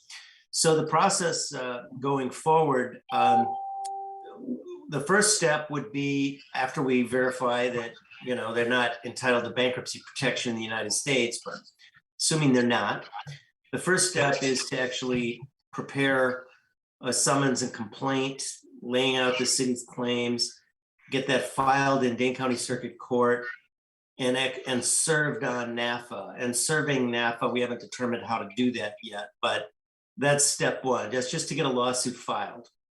The claim is pretty straightforward. They owe money. They haven't paid it this year, so it's a claim to recover the money they owe under the contract. And so if we can get a lawsuit filed properly, then at this point, it looks like once we get past that, and Jamin indicated correctly that I estimated about a $5,000 cost to get the lawsuit filed. Once we get it filed, you know, I don't really anticipate a drawn out legal battle over getting a judgment that they owe the city the money. And that's kind of the easy part. The harder part would be collecting on that judgment. And it's not clear to me, we haven't really spent a lot of time talking about, we haven't spent really any time talking about exactly how we're going to do that. The first thing that you do if you get a judgment is you docket the judgment. We would docket the judgment with the court, and then that judgment would be a lien, constitute a lien on their property they own in Dane County. Now, I don't know that they even own the NAFA site in Stoughton anymore. In fact, I think I heard that they may not. But the lien is a potential avenue to recover if they own land in Dane County, and if that land isn't already fully encumbered by other liens. Unfortunately, the city here is an unsecured creditor, so we'll be competing against other unsecured creditors, I suppose, for whatever assets there may be to recover from. So to summarize, the step one, commencing a lawsuit and getting a judgment doesn't appear to be, you know, too big a task. Once we get there, collecting the judgment, it's hard to know, you know, whether we'll be successful or what exactly that would take. And that's just for the payment due this year, I think, or that they're in default on currently. Each year we have another default and another potential claim. So that's it. I'll be happy to answer any questions.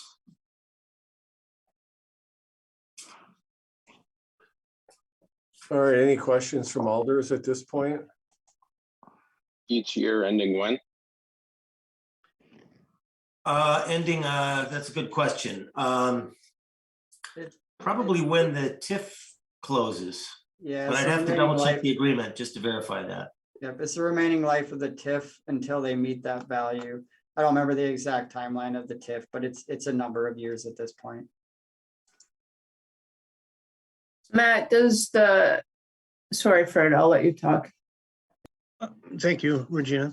I was just wondering, what's the status on the structures that they've built on the property in the industrial park? Was that something that they may have already sold, or is that still a property that we could, well, I mean, you're talking about putting a lien on it, but if they no longer own it, then we really don't have too much recourse, it sounds like, unfortunately. I don't know what, if any, real property they continue to own in Dane County. Jamin, do you know if they still own that Stoughton site? I don't know. As far as I know, they still own the site in the business park itself. They did sell the Napa property. And that's kind of why we're trying to move this along as quickly as possible, because they may have other properties within Dane County as well. We're just not, we just kind of know about the Stoughton side of things. But obviously the fear is that they'll continue to liquidate properties as they work through this process. So we're trying to get this moving and see if we can get anything out of it at this point.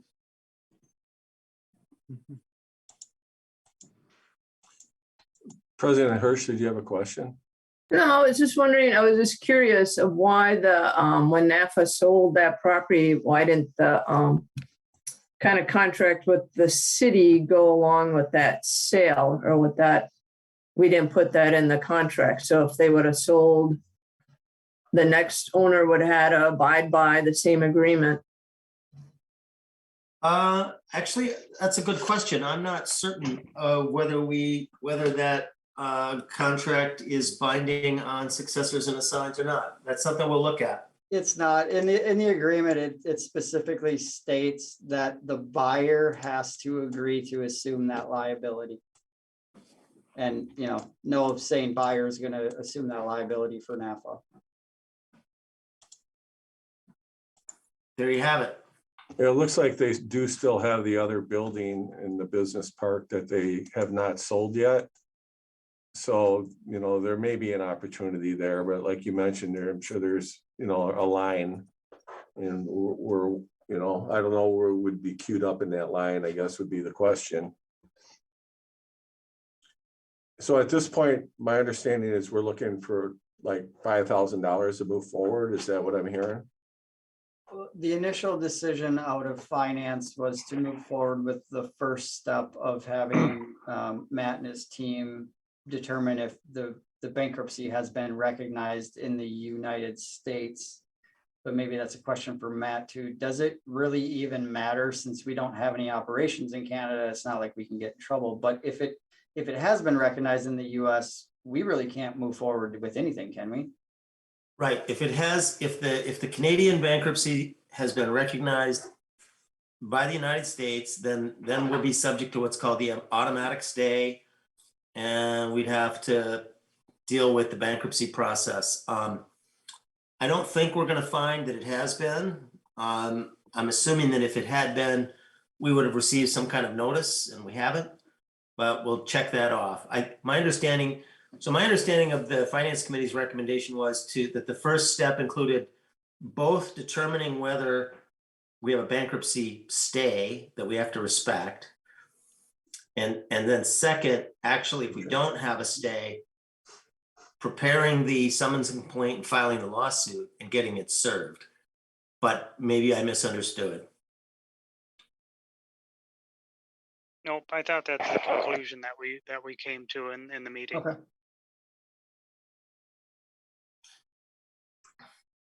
Anybody else have any thoughts or questions?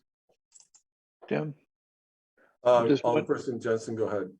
Yeah, I was just wondering, worst case scenario, that this whole thing just falls apart, what's that going to do to us financially? You mean if the city's unable to recover? Correct. It'll depend on whether any other value is built out on that land and brings the assessed value up or not. Yeah, so that piece of property, has been sold and we're not really sure what their plans are. We're hoping that they'll take advantage of the fact that that was built on 10 acres and develop that out just as NAFA had originally planned. But at this point, we haven't really seen any plans for them to do that. So we're trying to make contact with them. This is a fairly recent transaction. And we do have a couple other lots out there that we'd like to sell. And the goal is to get everything developed out there and, keep it off the tax roll. The other lots that we did sell out there, we did make sure, as you may be aware of, that we did, negotiate, a secured deal. So this won't happen again. So, obviously there was a lesson learned there and we've used that information as we structured new deals and we'll continue to do that. But at this point, yeah, the goal is to keep it off the tax roll as long as we can, but we need to get some more increment out there. And I don't remember exactly what the timetable was for that. Or So it's all based on the increment. As long as we can develop that land fully, then we're basically financially secure with that TIF. Well, I think ultimately we need to get to the other side of the road that we put in. We bought all the land, we put in that expensive road. We need to get to the point where it's developed and we feel comfortable, or somebody else develops the other side and we can include the other side into the boundary area and use that increment to pay off debt. Right. So that's our hopes. We've communicated that to the property owners and, we're having conversations, but at this point, we really haven't hit on any future land deals out there. Okay.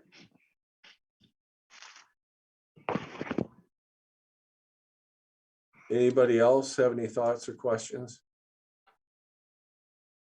I'd have one, Tim. Sure, go ahead. I'll listen. I'm not really familiar enough with the secured or unsecured claims. Maybe Matt or Jamin or you could explain, by being unsecured, what does that mean? Obviously, it means we're not in a very good spot, but I mean, what sort of lack of rights or lack of position does that entail? It means that the city has the NAFA's obligation to pay the city is not secured by collateral, for example, or an asset that we have the right to use as a basis for our recovery. So so that can have quite a bit of significance when you're dealing with an insolvent company. Mm-hmm. And the fact that they've sought bankruptcy protection in Canada indicates they're in financial trouble. So if you're dealing with a creditor or a debtor that doesn't have any money and you have no collateral, it makes it difficult to recover. That's why when a bank loans you money, they tend to want a collateral. Okay. So we really don't have any claim to the property or the building. It's just a claim to the increment that's generated. Well, we have a right to recover the increment. If there is increment there and those taxes are paid, that belongs to the city. We have a contract with NAFA that says they promise to pay us this money, but that promise it's an unsecured promise. It's a promissory note in a sense, but there's no collateral. So if they end up insolvent, if they have no assets, it would be very difficult for the city to recover anything from them. Okay, thank you.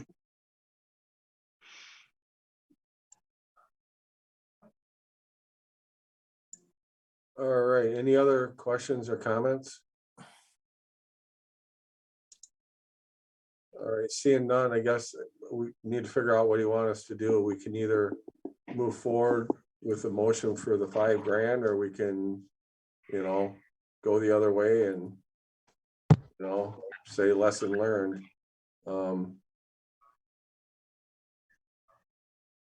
Any thoughts or? Sure. I would, Mr. Mayor. I Go think for ahead. $5,000, we have a very sizable sum of money owed to us yet. It'd be worth the 5,000 to see if we can still keep an avenue open to recoup some of that money. All right, is that a motion? I would move that we do that. I'll Okay. second that. All right, motion and a second. Any more discussion? Hearing none, all in favor of the motion, say aye. Aye. Aye. Aye. And any opposed? None opposed, that motion does carry. Next item is coming from the RDA, General Development Plan. And let's see. This is R-168 of 2021 for the General Development Plan. And who wants to walk us through this tonight? If you'd like, I could give just a brief overview to set the table related to this item. Sure, you should be able to share your screen if you wish. I can certainly do that. We won't ask Jamin to. Okay. There it is. The resolution before you tonight really sets the table for us to initiate the rezoning of the property associated with the riverfront redevelopment. You'll recall we entered into an agreement with the Stoughton Riverfront Development LLC, Kurt Brink and his team. As part of that agreement, we're to put together a general development plan for action, or an application essentially for rezoning activity.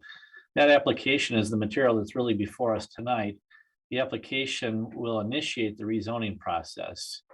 The application that they put together identifies the general development plan, as most of us are aware, includes the multifamily residential as part of the about 13-acre redevelopment of the former public works site as part of phase 1, and future phases that would encompass the mill fab site as well as the stormwater management area and public space along the riverfront.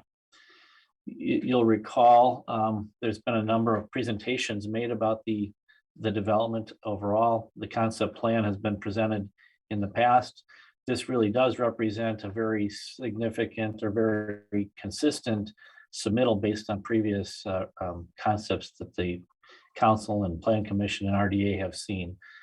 What's contained in the resolution is really us to initiate the rezoning process.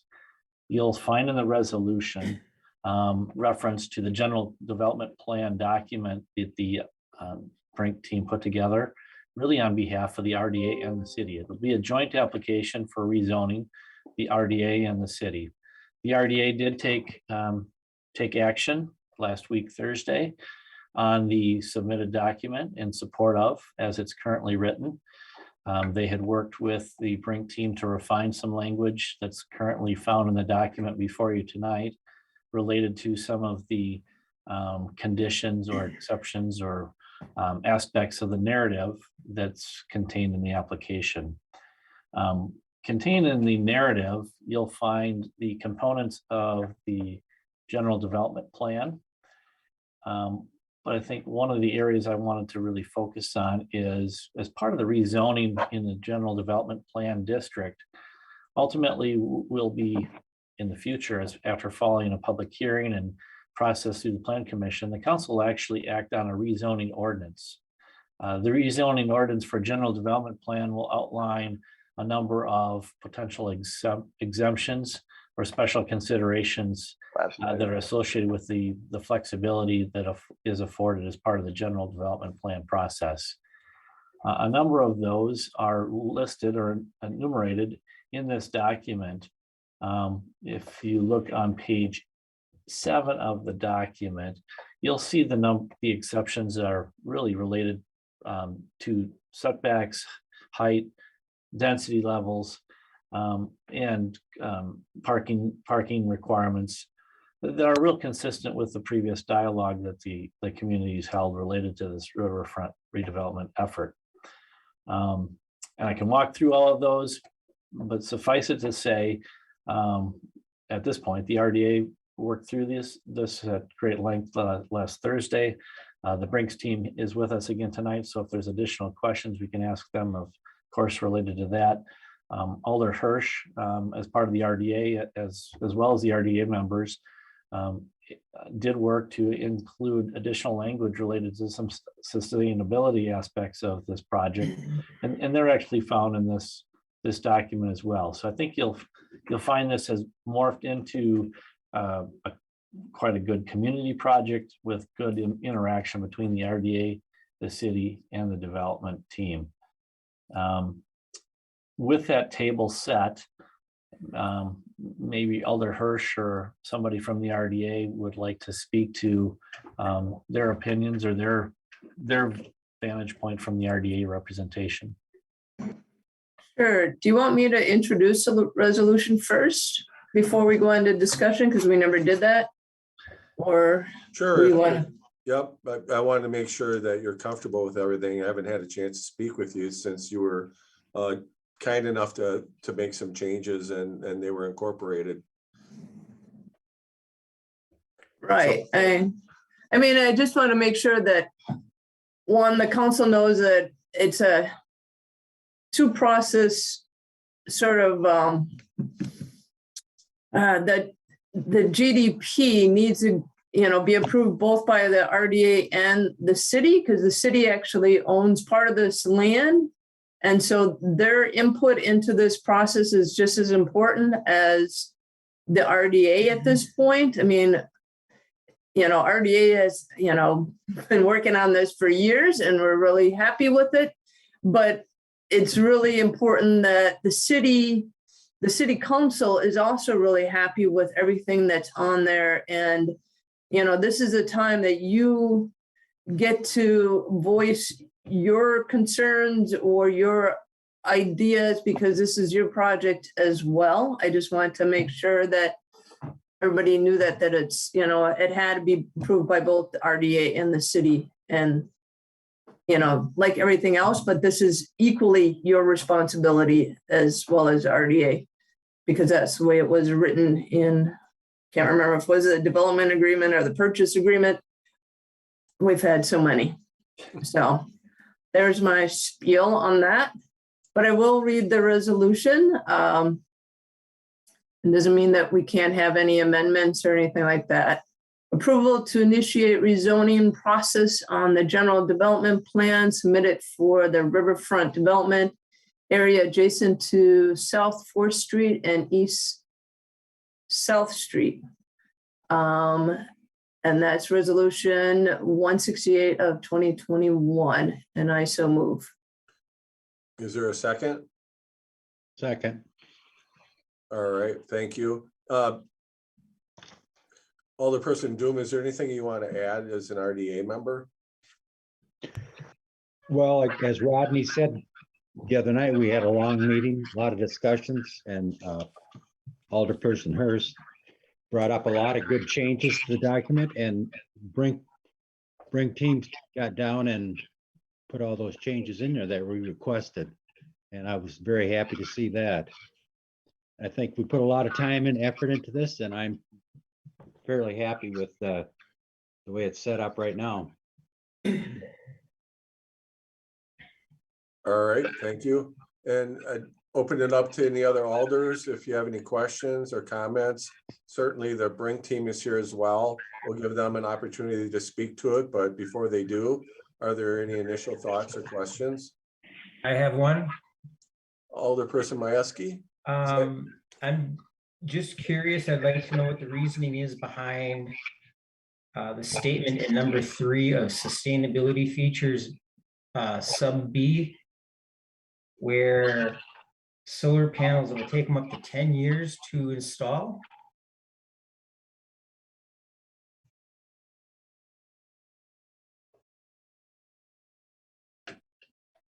Is there reasoning behind that, or is it an arbitrary number? One second here. I can speak to it in general terms.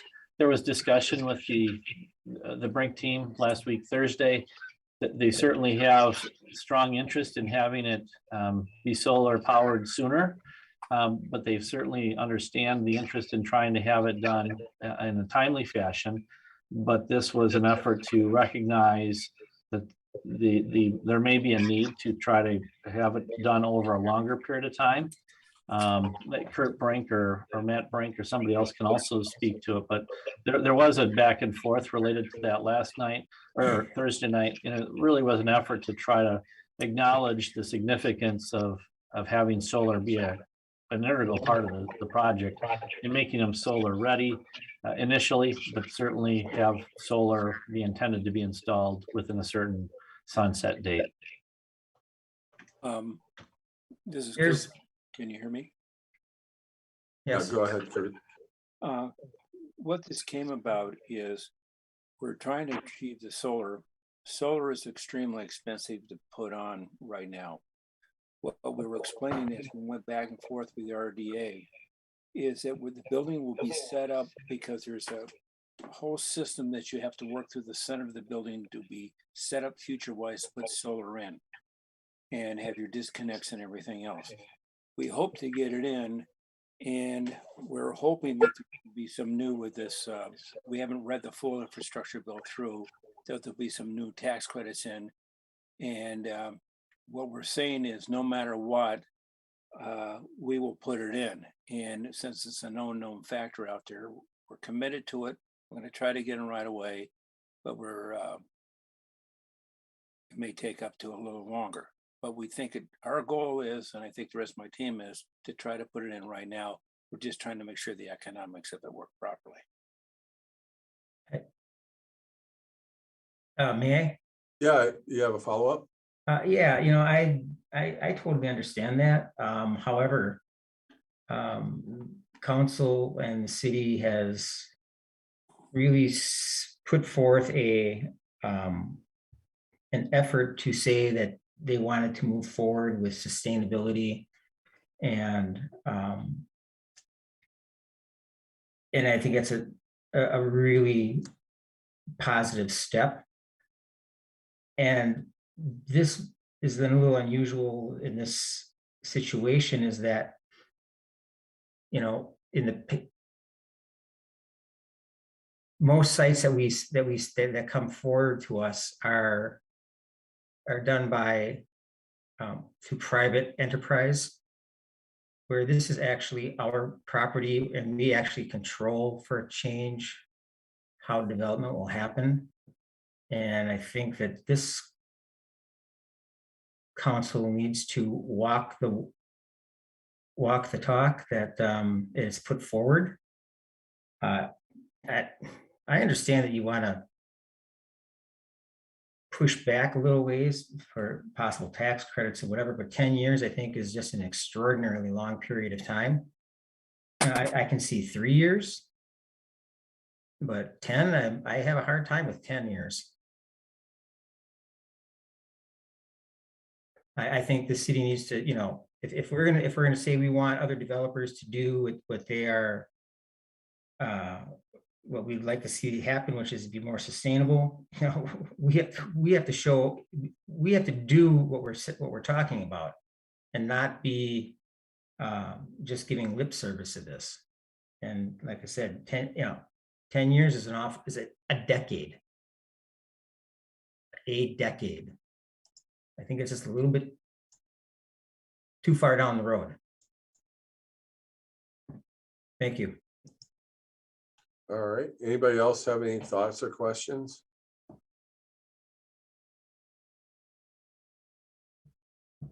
All right. Anything from the Brink team you want to add? I'll probably have Doug follow up on some things. Also, we're doing quite a bit of other sustainable parts in here. To put the solar in is $400,000. That's our bid. And we do not get a payback on it right now, and we want to put it in. So I understand that the word sustainability means that energy and practicality to it. We may be able to bring it back down from the 10. We're trying to do something that isn't a basic requirement out there, and we're trying to get it in. it's, we're trying to do everything right here and trying to make sure the project works. And try to be sustainable so we have a payback for everybody. If we went back to 5 years and working in, and I think we're going to be able to achieve this. And part of what we're doing, because this is an excellent question, because this is what we're all dealing with, of trying to be sustainable, working through. The fortunate thing is the way the codes are now. When we used to deal with work focus on energy, see how you get more efficient payback, we're pretty well there. I think my team, we could move it to 5 years to try to make this in. What I'm worried about is that I just trying to make sure it works here. And I've got everything else working here the proper way. And maybe Doug can explain some of the other green initiatives we're doing on this. So we're dealing with the reality of everything. Doug, are you available? Yeah, I'm here. I think we highlighted a few of the sort of sustainable measures kind of within the document. I know one of the big things, and I'm sure you guys have read it, is just creating more density kind of in the downtown area versus spreading out on the periphery of town, and using an underutilized site and actually cleaning up a site that had industry on it in the past, as well as creating a lot of green space and stormwater management area, giving back green space to the community, and filtering the water before it gets to the river, to try to clean that area up, to clean the water as well. As far as energy goes, the buildings will be well insulated, quality windows as well, Energy Star appliances, LED light fixtures throughout, including in the parking garage and the exterior of the building. So there's a lot of savings with electricity just by in doing that. There'll be EV charging stations for cars, and the landscaping will be fairly native, especially including kind of the outlot area where the stormwater area is.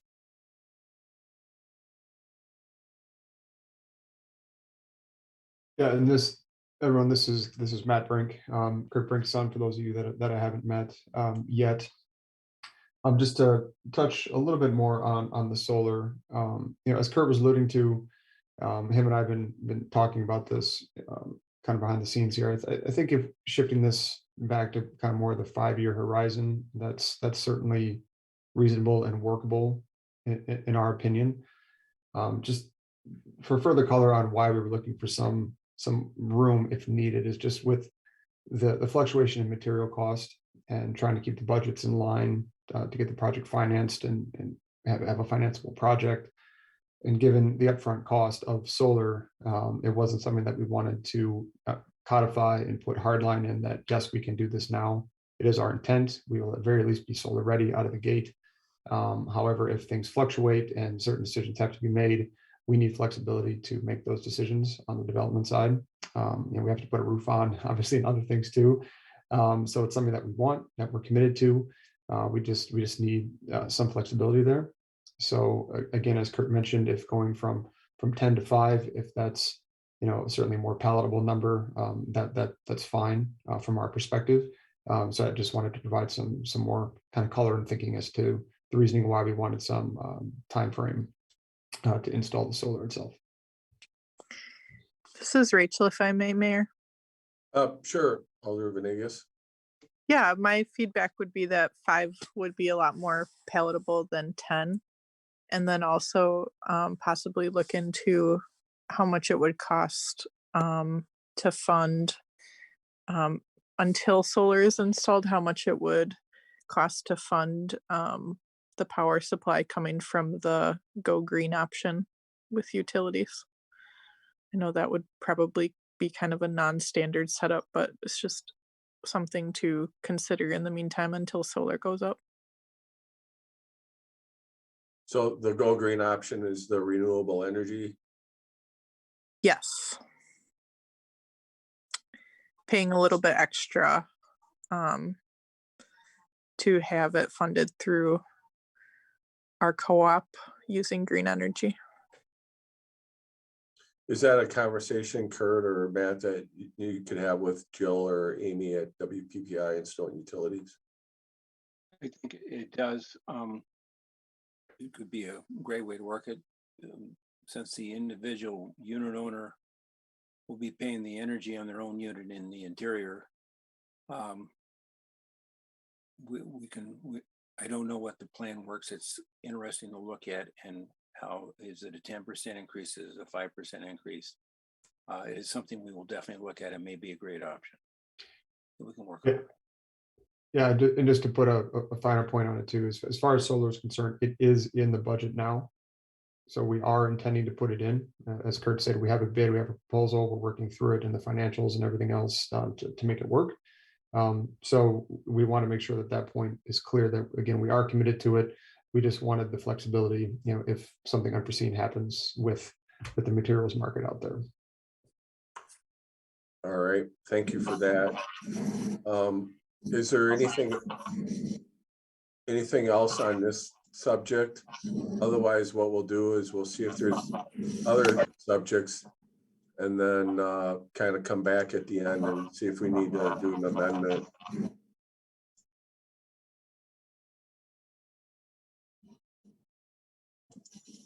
I just want to say that I think that that's a great idea and great compromise to lower the when it's going to be done. And, obviously, it was just in the news tonight that one of the big solar plants in China, we don't want to get from because they're doing, forced labor laws and forced labor. So that's not sustainable either. So I understand we're kind of in a quandary with respect to where we're going to get the panels and the costs, et cetera. But I really appreciate you guys willing to reduce the year of when we can expect it. And obviously, if, things get worse with the solar, you can always come back to us and to renegotiate that point. I mean, we're here to work with you. So, thank you. And I guess the Choose Renewable program that Rachel is doing, I think that's a fantastic idea. That right now the little blocks are on sale from $3 to $2. So, I mean, it's actually a great deal. I know that Indiana had just approved a 13,000 acre solar farm, and they'll start working on that, I believe, in 22. So they estimate that it'll be 1 million panels to go into that entire installation. So I don't know how that factors into the supply of the panels also.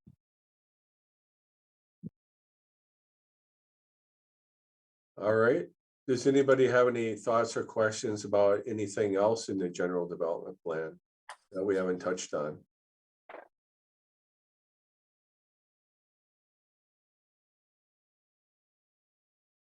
Okay, I'm not hearing anything. My take is on it, I really felt that, the redevelopment authority, and I was on the call the other night, and there was really even no need for me to really participate in the conversation, because they were really taking their time and doing their due diligence and did a great job, working with the Brink team to include this language in here.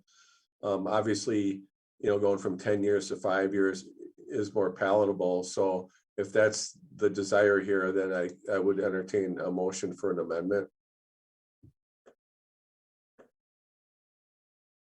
Move to amend. And is there a second? Second. All right, any discussion on that? Any clarification that you need, Rodney or the Brinks? No.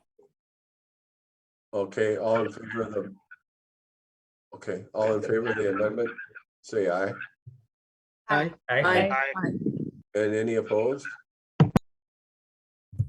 None opposed, that carries. So that takes us to the original motion as amended. Any discussion on that? Hearing none, all in favor of the motion, say aye. Aye. Aye. And any opposed? And that motion does carry.